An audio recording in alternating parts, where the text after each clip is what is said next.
بسم الآب والابن والروح القدس إله واحد آمين. أهلا وسهلا بحضراتكم في قناة يسوع مفرح القلوب. إذا سرت في وادي ظل الموت لا أخاف شرا لأنك أنت معي.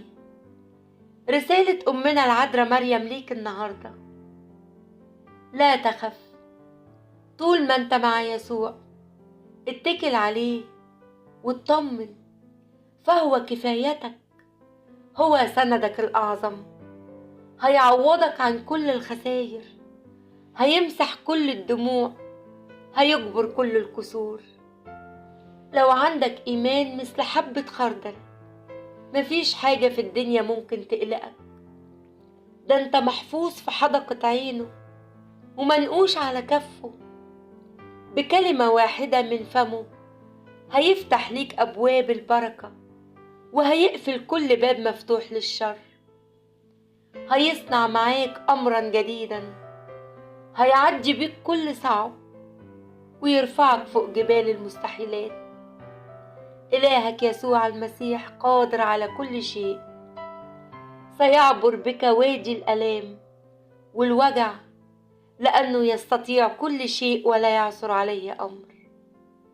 أبوك السماوي بيحبك محبة أبدية، سيحتضنك فتهرب من أمامك كل الهموم والأحزان والدموع. هيرجع لك حقك، وما صليت من أجله سيأتي الأفضل منه. ضع كل مشاكلك بين إيديه وانساها، وثق إنه ما بينساش اللي اتكل عليه. اوعى تخاف مهما يحدث، حتى إذا سرت في وادي ظل الموت اوعى تخاف. يسوع معاك، يسقط عن جانبك ألوف ولا يقترب منك شيء. هو وعد وقال: أما أنا فقد أتيت لتكون لهم حياة وليكون لهم أفضل. يوحنا 10:10. ده وعد ربنا وكلامه، ووعده دايما ثابت مش بيتغير. الدنيا كلها تزول لكن كلمة واحدة من كلامه لا يزول.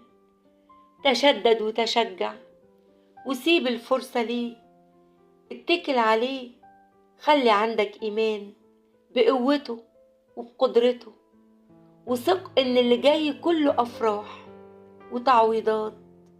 زي ما فرح يوسف لما طلعه من السجن وعلاه ورفعه وأخد منصب الرجل التاني في المملكة. انت كمان عايزاك تطمن جدا وتتأكد ان يسوع إله التعويضات مش هيسيبك، ومفيش شيء يقدر يقف قدامه. فكن مطمئن جدا. آمين. بركة وصلوات أمنا العذراء مريم تكون معانا كلنا. ربنا يفرح قلوبكم ويبارككم. قناة يسوع مفرح القلوب.